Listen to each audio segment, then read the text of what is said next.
Hi, on this episode of Things That Matter, I interview my friend Tommy Cota, who pastors Hope Alive Church in Santa Ana, California. And we're going to talk about engaging the culture.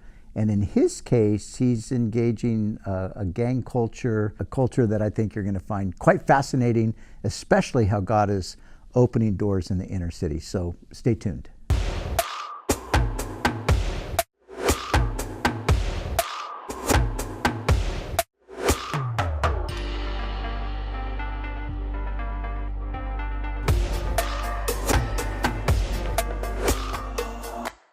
Hi, and welcome to this episode of Things That Matter. I'm your host, Brian Broderson, and it's great to be with you. And it's great to have my good friend Tommy Cota in the studio today. Hi, yes. Tommy. What's going on? It's great to It see is you. good to be here. Yeah. Things that matter. Things That Matter, that's right. That's what we're talking about. Tommy is the pastor of Hope Alive Church in Santa Ana, California. And so we're going to be talking about a number of things that have to do with kind of with inner city ministry, because that's what you're involved in. But before we jump into our conversation on that topic, Tommy, I wanted to just kind of give a little more of an introduction to you, to the audience. So some of our viewers would probably have seen the Neighborhood film. Yeah. And you, of course, were part of that. You were one of the 4 guys that were featured in it, coming out of gangs and prison and into salvation and ultimately into ministry. So just give us a quick kind of run through of how you got from there to this chair right here today. Yeah, you know, funny, just earlier today we were doing a Bible club at one of the local high schools, and one of the kids wanted to ask me about what my life was like. Yeah. And so I just began to share with them just all the chaos and the challenges, the drugs, the alcohol, gangs, prison, jail. Yeah. And then my wife praying, getting saved, praying that I would come to church, which I did, and I heard the gospel, got saved, and just how God just transformed my life from all of that chaos. And doing the Neighborhood film was a blessing because I was able to just share what God was doing and put that on film. And since then it's been going. We've been able to communicate the gospel message through the Neighborhood film and share our story in a little bit more detail with people. And one of the great things about this is really one quick testimony about the Neighborhood film was that a friend of mine who was in prison when the film had come out, and we were on TBN a few years back, and TBN aired it inside the prisons, and my friend, he saw it. And as he was in prison, and from that he was able to get in touch with me through writing, and he's supposed to be getting out this year. Is that right? Yeah, and so since then I've been corresponding with him for about a year and a half, writing, and he said he's starting to go to the chapel there inside the prison, and he can't wait to come out and visit the church and all that stuff. So it's just a great tool and instrument of what God is able to do, and from really thinking of a life that meant hopeless, nothing, I will amount to nothing. That was the lie of the devil that I was listening to, and then Jesus grabbed a hold of my life, and made something beautiful out of it. And he sure did. He's making something beautiful out of it. So you ended up here at the School of Ministry at the time. You were a student at the School of Ministry. And then eventually you came on staff and you served with us for several years. Yeah. And was it 4 years ago that you went out to plant Hope Alive? Yeah, in 2014. So we just celebrated 4 years, of a church plant out there here in the city of Santa Ana. And planting the church, and you were the one who encouraged me to do it, and I'll never forget, I tell this story all the time. It was like, I walked into Pastor Brian's office and kind of shared with him some of the things that God was doing, and at the end of the conversation, you said, you should plant a church out there in Santa Ana. And I was like, yeah, I know, huh? And I left your office, and then 30 seconds later, I'm like, what does that mean? I go back in your office, I'm like, okay, tell me, what do you mean by this? And so, it's just how God has just done an amazing work, and I've been involved in the city of Santa Ana for some time now with ministry since I was on staff here. Yeah. So actually, I was just remembering that we kind of were looking at talking about just the idea of engaging the culture. I was talking to my son today, and I told him you and I were going to do an interview, and he said, "What's the topic?" And I said, "Engaging the culture." And I said, but not from a hipster point of view. So we're not going to be talking about hanging out in the cool coffee places or, the art district or the, what music you're listening to. That's fine. But what I really want to talk about is the way God, and of course, engaging the culture is just kind of a newer way of talking about, just getting out into the world with the gospel, right? Yeah. And seeing people's lives transformed through the power of the gospel and connecting in the community, which you have done that just amazingly, and God, I look at you and I tell people this all the time. God has His hand on you, and there's like a favor that it's extraordinary. I mean, you've got law enforcement, you've got educators, you've got city officials, you got people calling you up. Hey, can we talk to you about this? Can you come down and talk to our kids about, that kind of doesn't just happen, normally. Yeah. But part of it is that you've just put yourself out there and made yourself available. And you kind of started, I mean, you didn't bust into City Hall and say, hey, I'm here, I got all the answers. You started on a level of just, I think, was your initial contact into Santa Ana, was it with Release Time? It was with Release Time Christian Education, and that was a program that had got started here at Calvary Chapel, Costa Mesa, probably about a year before I got on staff. Yeah. And through that, the Lord just opened up so many doors. Now, Release Time Christian Education, because a lot of people may not know what that is. Yeah. It's a national program that's recognized nationally, and which allows every public school student from K through 12, it allows them to receive 1 hour of religious training a week. Mm-hmm. And so here in California, there's a large Release Time Christian Education program. And here in this city of Santa Ana, the Unified District here, we started this, and God just opened up so many doors. And you're right, it was just, I volunteered one day. It's like, yeah, I guess I can go and do this. As a matter of fact, I thought I needed a job, and I just saw a sign that said drivers needed. I didn't know what it was for. I said, man, I need a job. Yeah. And I quickly discovered that it was a volunteer job. It was with the ministry. We needed a driver, but we weren't going to pay anybody. Yeah, exactly. That's what it was. And so the very first day, though, I'll never forget, because I was thinking in my mind, I already volunteered. I'll just do this for a couple of weeks until I find a job.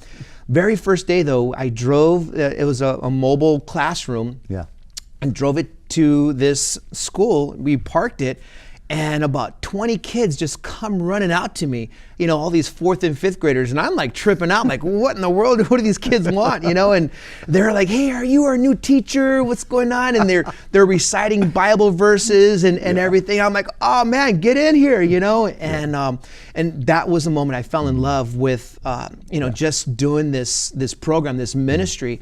And through that, I got to meet teachers, school administrators. I'll never forget, we had a principal. This is after about a year of me helping. There was a principal that had come up, and he had this little boy, and brought him by the hand. He needs to be in your program, And I was like, yeah, we'd love to take him, And so we brought him on the trailer and in the mobile classroom, Release Time. And at the end of that school year, that principal said, whatever you're doing is working, because this young boy's life has changed. Amazing. Yeah, and through that, I just got to meet other principals. Yeah, and it's kind of a fast forward because I'm going to come back to it. But now you've been doing this for so many years now. You have got relationships with kids who are high school, graduates of high school, college students who were in your trailer. Yeah. When you were doing Release Time, right? Yeah. One of the neat things is that, my wife and I, we now live in the city of Santa Ana. And so we're at, whether it's the supermarket, or we're going to, just somewhere, Dollar Tree. We were just at the Dollar Tree a couple weeks back, and this young woman comes up to me and says, hey, Pastor Tommy, and her name is Daisy. And I look and say, hey, Daisy, what's going on? And she was a part of our program. Amazing. So I've known her since she was like in the 4th grade, 4th through junior high, high school, and now here she is, She's at the dollar store. She's at the Dollar Tree, working there at the Dollar Tree, That's amazing. Yeah. Well, let's talk a little bit about Santa Ana for a minute, because people might not know, but Santa Ana is a principal city in Orange County. It's the seat of the government for the county. Calvary Chapel Costa Mesa is actually located in Santa Ana. Not many people know that either. And now this statistic, I'm not sure if this is still accurate, but I think it probably is. The largest Hispanic, or the largest Spanish-speaking population in the country, I think, is Santa Ana. Yeah, if not, it's one of them, that's for sure. Yeah, I remember reading that statistic quite a few years ago. But Santa Ana, it's got a history of gang violence. It's got a history of course, drugs and, all of that kind of stuff. And you and I have regular conversations, and although things kind of ebb and flow, it's not really getting any better. I mean, you're telling me about, and you've had a number of kids that you've been working with, and all of a sudden you get a call like they've been shot dead, and it's heavy stuff. Yeah. Santa Ana, the population in Santa Ana is about 330,000. And it's a very rich city. It's a wonderful city. It really is a beautiful city, very creative and wonderful people, hard workers. And at the same time, there is that element of, the inner city gang violence, the drugs, there is a lot of that. And one of the things that I feel just so led to be to interact in that area is because of what God has brought me out of. Yeah, He's brought me out of the gangs and the drugs and that culture, and then working with the youth, understanding where they're at. I find that the favor from God. It really is. It's like, man, Lord, how do you this is all the work of the Lord, and I'm able to really build these bridges with these youngsters that are involved with gangs and everything, and so some of the things that we do is we go out into the city, whether it's a street corner or just a local place where we know a lot of these, gang members are, and we just show up, and we start just ministering to them. We bring some pizza and or whatever we do have, and build these bridges, make relationships, and as a result of it,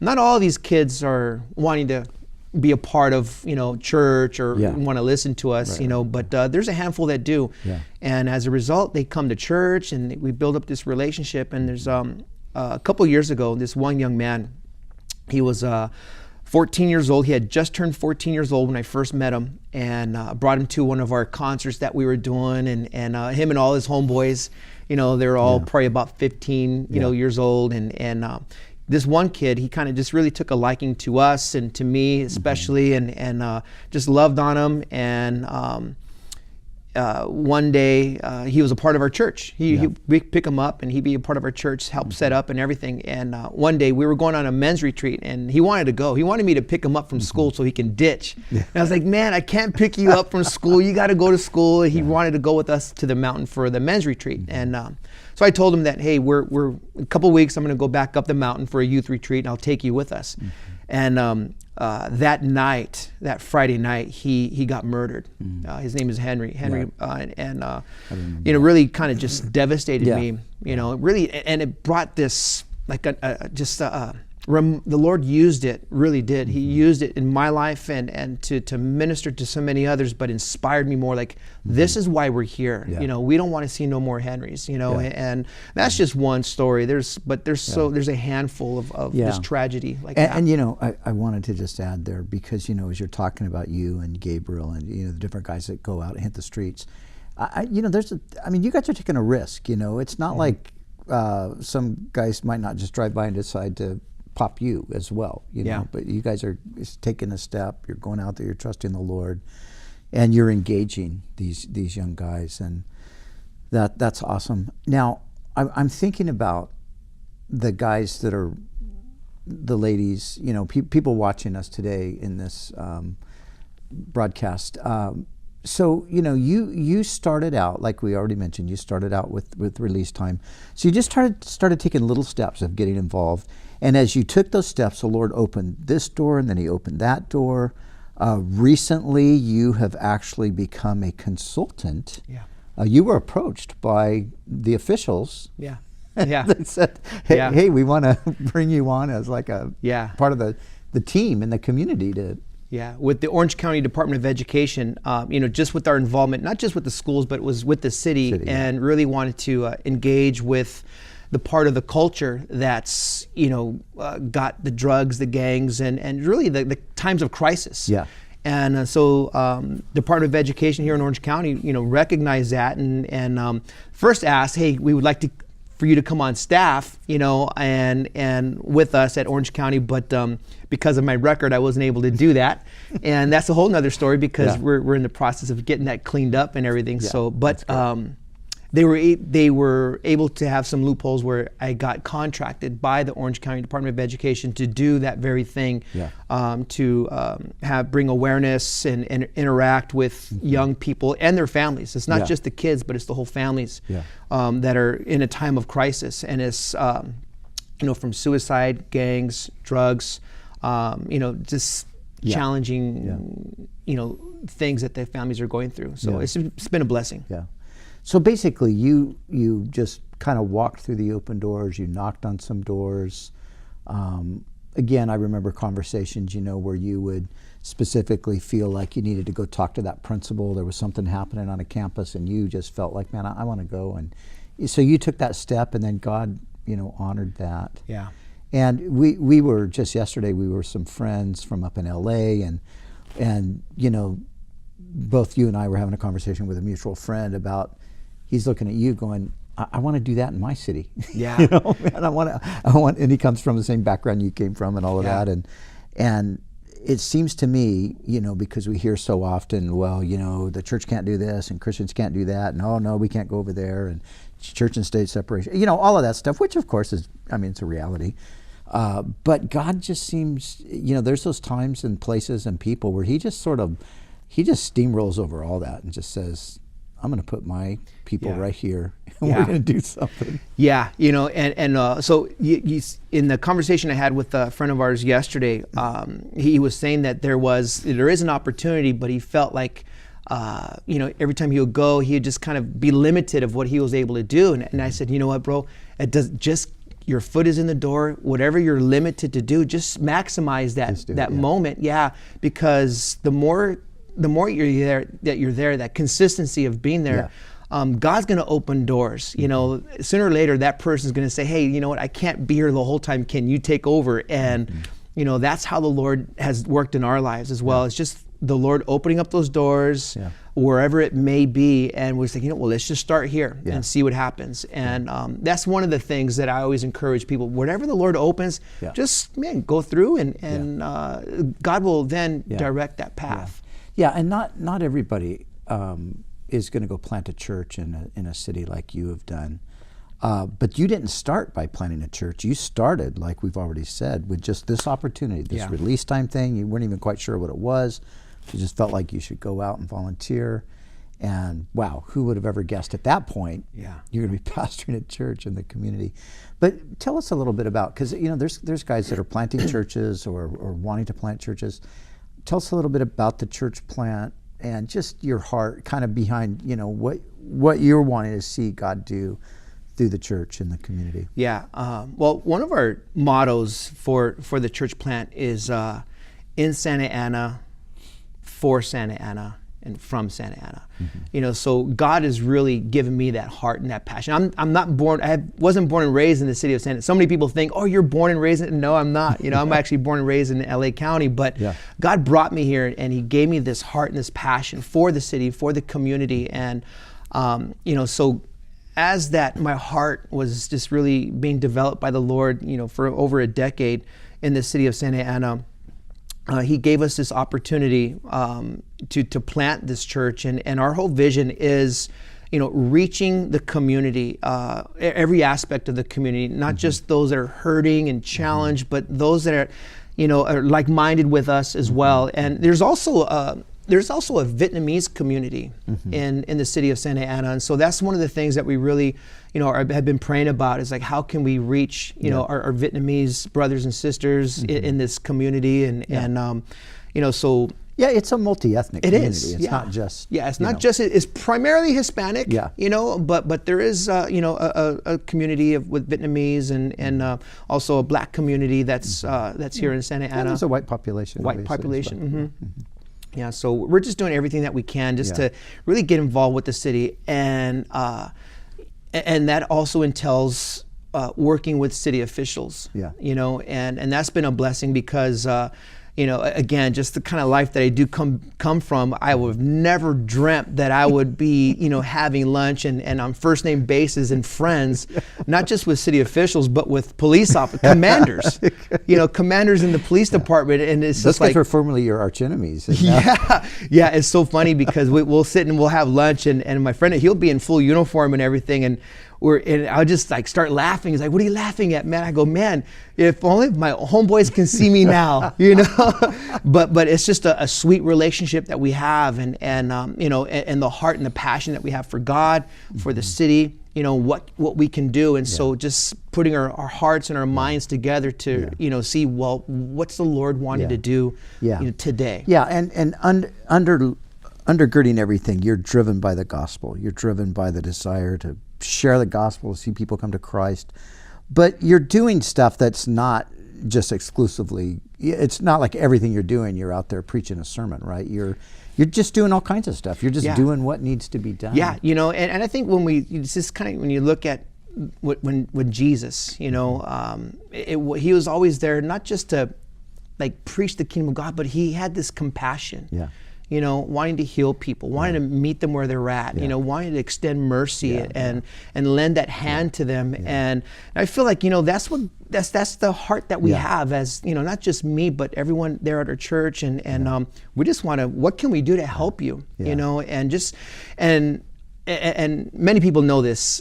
It's not so much just talking to them, it's listening to where that need is at, listening to them and being a blessing. And then once, especially nowadays, just really listening to the heart and the hurt, the fears of many people in the community. It's like, oh, wow. Yeah. You don't realize what so many people are dealing with, behind the closed doors.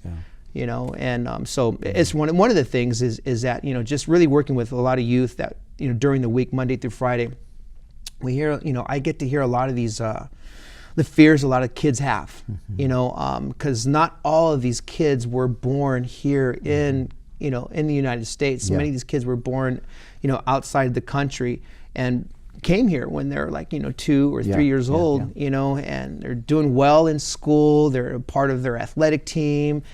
And, yet they share this fear that they have, of maybe being deported, and so we can then kind of just minister to them and provide whatever it is that we can, connect them with the right help that they need. Yeah.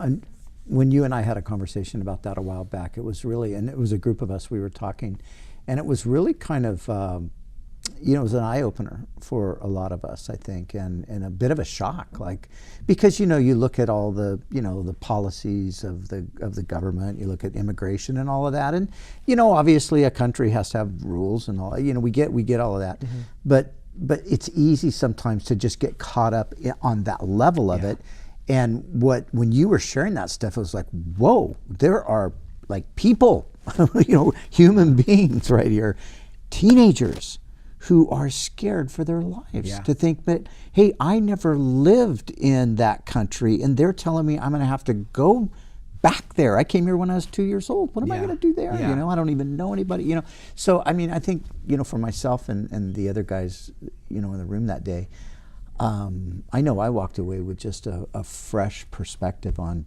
well, we need to be more thoughtful about a lot of this stuff. I think so too, and that's one of the important things of really engaging the culture, because you listen and you hear of all the fears, and not everybody is like this hardened criminal that came from outside the country. Yeah. It's very small percentages. Yeah. And if you're isolated from the culture and you're just getting your information from this news thing and that bit and here over there, and but then you go out and you meet somebody and you're like, oh wait. Yeah.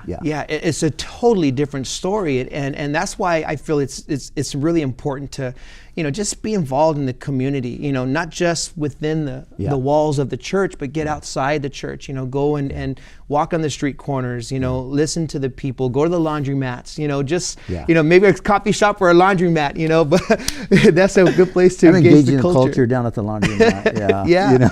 But you get to hear, you really begin to hear the challenges and the hurt and the pain, and you walk away, it's like, Lord, these people are in fear and they don't need to be, and that's where the gospel message really does, become loud and clear. But one of the things that's really burning my heart is to communicate this with other pastors, other ministry leaders, so that they can also have an awareness that, hey, we're talking about people, human beings. And you're right, we do need rules. There needs to be that structure. But I think, it's really easy for us to get caught up, by listening to all the different news channels that are out there, and it's like, oh yeah, that's right, and we got to do this. It's like, wait a minute, time out. As a pastor, we have to remember that the cross was stained with the blood of Jesus Christ for everybody, and that's what we're called to do.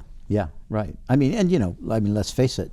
A lot of people would have looked at you at a certain stage in your life and just said, keep that guy in that prison. That's where he needs to be forever. My own family did that. My own family would tell my wife, you have to leave him because he's never going to change. He's not good for you, But the gospel message, Jesus changed my life. One other thing before we wrap things up that I wanted to just mention. Again, you've told me some things about some of your conversations, because you go into these high school campuses and then you're doing like different things with the kids, and some of the things that some of the kids are saying to you, some of the questions they're asking. And I remember one specifically, somebody asked you, like, why does God hate gay people? You got to address that. Well, why should I believe the Bible? And you've told me stories about people coming up with a real kind of an attitude, to say the least, about all of this stuff. But then as you patiently love, talk with, share, hearts soften, minds change. And my point in saying all this is that I think we tend to think that, well, nobody's open anymore today. Everybody's all hard-hearted and they're lost in sin and nobody wants God. It's a post-Christian culture. But that's not really true. Oh, it is so not true. When we get these questions, the questions I feel like, especially these young kids are asking, is what they hear. Yeah. Is what they hear from others of, well, that's what Christians believe, so don't, have anything to do with them. And so they come with curiosity. And we just simply answer the question biblically, and we show them this is where it says in the Bible, and they kind of trip out when they see it, and it just brings that wall down, it brings that divide down, builds a bridge, and we're not there to tell people that they're wrong and everything, and point at them and tell them you have to change. We're there to tell them that they're loved. You're loved, and we feel that builds the bridge. And now I got to tell you that it's amazing, because some of these high schools where we're on campus, we start off like in the beginning of the year with maybe 6 or 7, of these youth. And today the kids are coming into the classrooms, into the places where we have these clubs, and there's no more seats, and so they're sitting on the floor, and I remember I was telling Gabriel, who goes with me, I was like, man, God's doing something if these kids are coming in and they're willing to sit on the floor. God's doing something, and so we just see this as God is just showing us favor, and now we're starting to get, we had a vision of doing this thing called soul awareness with the Unified School District here locally, and that's really opened up some doors. And again, just talking with school board members, and they want to ask questions about what do you have plans, and so I share with them, and they're like, oh yeah, well, you should start here at this school and do this. And so I was like, okay, and so our very first one is going to be happening here in a couple of weeks on a Saturday morning, and they're letting us use the whole school and got the whole auditorium available to us, and That's amazing. a couple hundred kids are signed up to go. So that is so great. Yeah, we're looking forward to it. Yeah, that is so great. That is out of the box. Great stuff. Engaging the culture. One last thing, we got to finish up. But so you and I and a handful of other guys, we put together a ministry called ARC, and it's for at-risk kids. And what we're doing is we're bringing kids and getting them out of the city, getting them up to the mountains, letting them have a weekend and all of that. And you've got a ARC weekend coming up here, and it's pretty interesting, the dynamics that are developing there. Yeah, we are so excited. And again, it just fits right into the mold of our passion and our heart for the city of Santa Ana and what we want to do with these at-risk kids, actively reaching kids, ARC. But we understand it, these kids that are they're at risk. They really are, and so we have right now, we have about 20 students that are primarily gang-related, active gang members, so much so that some of these kids, they're 15, 16 years old, they have bullet holes in them already. Yeah. They carry guns. They tell us this, and about 20 of them are going to be going up to the mountain, and we have room for about maybe 15 more. And so right now we're just so excited and working with the Unified School District here in Santa Ana Probation Department, and getting the school district, the probation department, Orange County Department of Education behind this. Oh wow, well let's what can we do to support you to do this? And so that's happening. So keep that in prayer. Yeah, it's going to be awesome. Yeah, it's going to be great. Well, Tommy, we could probably just talk all day. But we could. I think we probably ought to end it. We'll come back and do it again sometime. Yeah, for Thanks, sure, buddy. Yeah. Love you, man. Love you too. All right. Man, God bless. Well, thanks for joining us today on this episode of Things That Matter. And get the word out, and we'll see you next time. God bless.